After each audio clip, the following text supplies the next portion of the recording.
শীতকাল চলছে নাকি? শীতকাল সম্পর্কে দুটো কথা বলে যে আপনার উপকার হবে ইনশাআল্লাহ, আমাদের উপকার হবে ইনশাআল্লাহ। একটা হাদিসে আসছে শীতকালটা হচ্ছে মুমিনদের জন্য গনিমত। মুমিনদের জন্য কি গনিমত? মানে হচ্ছে একটা সম্পদ, যে সম্পদটা যুদ্ধ করে লব্ধ করতে হয়, কিন্তু এখানে কোনো যুদ্ধের প্রয়োজনই হচ্ছে না। গনিমত, উপহার, গিফট। কিরকম? শীতকালে রাতটা হয় লম্বা, রাত কি হয় লম্বা হয় না? এতে করে সারা রাত আপনি অনেক ইবাদত করতে পারবেন।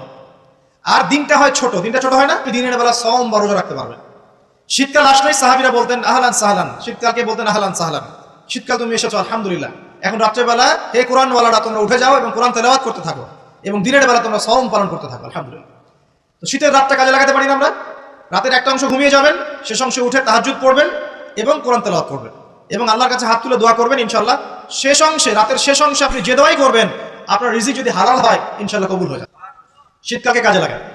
আবার দিনটা হয় ছোট, তাই দিনের বেলা আপনি সওম বা রোজা রাখতে পারবেন। আল্লাহ পাক তৌফিক দান। শীতকাল সম্পর্কে একটা এরকম বর্ণনা আছে, যখন কঠিন শীত আসবে তখন ওই শীতটা থেকে একটা আশ্রয় প্রার্থনা করতে হয় আল্লাহর কাছে, আল্লাহ এই কঠিন শীত থেকে আমাকে বাঁচাও। কারণ কি জানেন? কারণ হচ্ছে জাহান্নাম বছরে 2টা নিঃশ্বাস ছাড়ে। কয়টা নিঃশ্বাস? 2টা। একটা নিঃশ্বাস গ্রীষ্মকালে যখন প্রচন্ড দাবদাহ চলে, ওইটা হচ্ছে জাহান্নামের নিঃশ্বাসের ফসল। প্রভাবে পৃথিবীতে এরকম দাবদাহ চলে। এই সায়েন্স বিশ্বাস করবে? করবে না। ওর বিশ্বাসের আমার যায় আসে না। আল্লাহ পাক বলেছেন সত্য, রাসূল বলেছেন সত্য। আরেকটা হচ্ছে শীতকালে যখন প্রচন্ড ঠান্ডা, তখন শীতকালে জাহান্নামের এমন একটা জায়গা আছে যেটা কিন্তু শীতল জায়গা।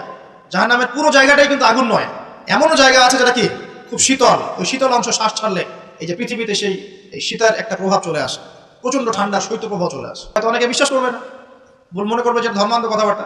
হাদিসে আছে নবী সাল্লাল্লাহু আলাইহি ওয়াসাল্লাম বলেছেন, কে সত্যবাদী? এই পুরো সভ্যতা না রাসূল সাল্লাল্লাহু আলাইহি ওয়াসাল্লাম? এই বিশ্বের সমস্ত মানুষ সত্যবাদী বেশি না আল্লাহ রাসূল বেশি সত্যবাদী? বাস, আর কোনো দরকার আছে কথা? শীতকালটা কাজে লাগে। এই শীতকালে আমি একটা আমল বলে দিই প্রিয় ভাইরা। শীতকালে নবী সাল্লাল্লাহু আলাইহি ওয়াসাল্লাম এই যে তাহাজ্জুদ পড়তে উৎসাহিত করেছেন, সওম রাখতে উৎসাহিত করেছেন এবং সাহাবীরা কোরআন তেলাওয়াত করতে উৎসাহিত করেছেন। একটা হাদিসে আছে তিনটা কাজ মানুষের গুনার একটা বড় বড় অংশকে মিটিয়ে দিবে। 1 নম্বর কাজ হচ্ছে সংকটকালীন অবস্থায় দান। মানে আপনার দান করার এখন সামর্থ্য খুব কম, টাকা পয়সা টানা হেঁচড়া আছে, এখন আপনি দান করছেন, এই দানের বিনিময়ে আল্লাহ পাক গুনাহ আপনার মাফ করে দিবেন। 2 নম্বরটা হচ্ছে যে কঠিন গরম পড়েছে, এই গরমের দিনে আপনি রোজা রেখেছেন, তৃষ্ণার্ত থেকেছেন, এই গরমে রোজা রাখার কারণে আপনার গুনাহ মাফ হয়ে যাবে ইনশাআল্লাহ। আরেকটা কাজ হচ্ছে প্রচন্ড শীতকাল, এই যে এখন শীতকাল পড়ছে, এই শীতকালে আপনি ঠান্ডা পানিতে ওযু করছেন কষ্ট করে, এই ওযুর বদৌলতে আপনার গুনাহগুলো মাফ হয়ে যাবে ইনশাআল্লাহ। এই 3টা কাজ শীতকালে পাওয়া যাচ্ছে না? 3 নম্বর কাজটা শীতকালে পাওয়া যাচ্ছে না, যে শীতের সময় পূর্ণাঙ্গ রূপে ওযু করলে আপনার গুনাহগুলো মাফ হয়ে যাবে ইনশাআল্লাহ। তো শীতকালে মাশাআল্লাহ আমাদের ওয়াজ মাহফিলগুলো হবে, ওয়াজ মাহফিলগুলোতে অ্যাটেন্ড করবেন, ঈমান রিচার্জ করবেন, রাতের বেলা তাহাজ্জুদ পড়বেন ইনশাআল্লাহ, তাড়াতাড়ি ঘুমিয়ে যাবেন যাতে করে শেষ রাতে আপনি উঠতে পারেন। রাতটা লম্বা হবে, একটা অংশে কোরআন তেলাওয়াত করবেন, একটা অংশে দোয়া করবেন ইনশাআল্লাহ তাআলা।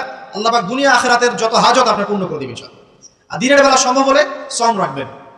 একটা কাজ আমাদের করা উচিত, এটা আমি মাহফিলের মাধ্যমে অ্যানাউন্স করছি, আমাদের উচিত শীতকালে আশপাশে যে দরিদ্র শীতার্থ মানুষগুলো আছে, স্পেশালি গ্রামাঞ্চলে, দেশের উত্তরাঞ্চলে কিন্তু প্রচুর শীত পড়ে, এরকম বিভিন্ন অঞ্চলে কিন্তু প্রচুর শীতার্থ মানুষ আছেন। এই শীতার্থ মানুষদের জন্য সামর্থ্যবানদের উচিত হবে শীত বস্ত্রের ব্যবস্থা করা, কম্বল হোক, অন্যান্য গরম কাপড় হোক, এগুলোর ব্যবস্থা করে বিভিন্ন ফাউন্ডেশন বা সংগঠন বা পলিটিক্যাল অ্যাসোসিয়েশন বা মসজিদ মাদ্রাসা এগুলোর উদ্যোগে এই শীত বস্ত্রগুলো মানুষের মাঝে করা যাবে ইনশাআল্লাহ। আমরাও নিয়াত করছি ইনশাআল্লাহ এই শীতে আমরা পুরো বাংলাদেশ ব্যাপী আমাদের সামর্থ্য অনুযায়ী মানুষের সাদাকাগুলোকে কালেক্ট করে আমরা শীত বস্ত্র বিতরণ করবো ইনশাআল্লাহ। এবং আমরা রিকোয়েস্ট করবো আপনাদের দানের হাতটাকে প্রশস্ত করতে। তবে মনে রাখবেন, কখনো যদি দেখেন যে আমার নামে বা আমাদের ফেসবুক আইডি ইউজ করে, পোস্টকে ইউজ করে কেউ দান সৎকা চাচ্ছে, এনশিওর না হওয়া পর্যন্ত কেউ দান করবেন। এরকম প্রচুর প্রতারক ফ্রড বের হয়েছে যারা আমাদের নাম ইউজ করে কিন্তু মানুষের কাছে টাকা পয়সা চাওয়ার চেষ্টা করছে। আমি কখনো মানুষের সামনে এইভাবে কোনো প্রজেক্টের জন্য টাকা পয়সা চাই না।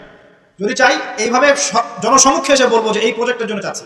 মানে এখন যেটা বললাম, ইনশাআল্লাহ শীতকালে আমরা শীত বস্ত্র বিতরণ করবো, যার যা সামর্থ্য আছে আমাদের অফিসিয়াল পেজে আমাদের সব নাম্বারগুলো, অ্যাকাউন্ট নাম্বারগুলো দেওয়া হবে, সেখানে আপনারা পাঠাবেন, আমরা বিতরণ করবো, চলবে ইনশাআল্লাহ।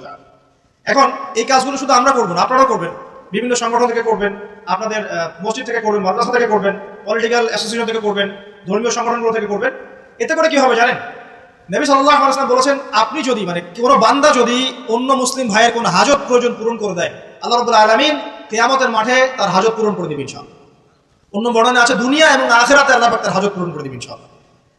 একটা হাদিসের সাথে একজন বান্দা যতক্ষণ মুসলিম ভাইয়ের প্রয়োজন পূরণ করে, আল্লাহ রাব্বুল আলামিন ততক্ষণ পর্যন্ত তার প্রয়োজন পূরণ করে থাকে।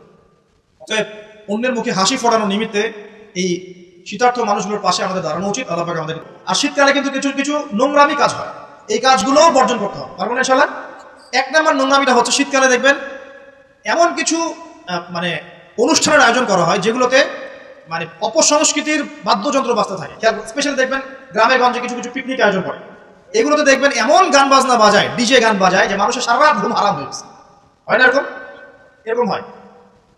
ঐতিহ্য রক্ষা করতে সমস্যা নাই। শীতকালে আমাদের এখানে পিঠার উৎসব হতো না, তারপরে আমাদের এই যে একটা নবান্ন উৎসব হতো না, একটা দেশীয় লোকজ ঐতিহ্য থাকে, সেগুলো পালন করতে সমস্যা নেই যতক্ষণ পর্যন্ত সেগুলোর মধ্যে কোনো শিরক বেদাত বা হারাম না ঢুকছে, এগুলো পালন করতে সমস্যা নেই। কিন্তু আপনি পিকনিক করবেন, এখানে ধার্স মিউজিক প্লে, তারপর শীতকালে দেখবেন কি হয়, বেশি বেশি মাদকের আসর বসে। শীতকালে ঠান্ডা তো, শীতকালে বেশি বেশি মাদক দ্রব্যের আসর বসে, খেয়াল করে দেখবেন।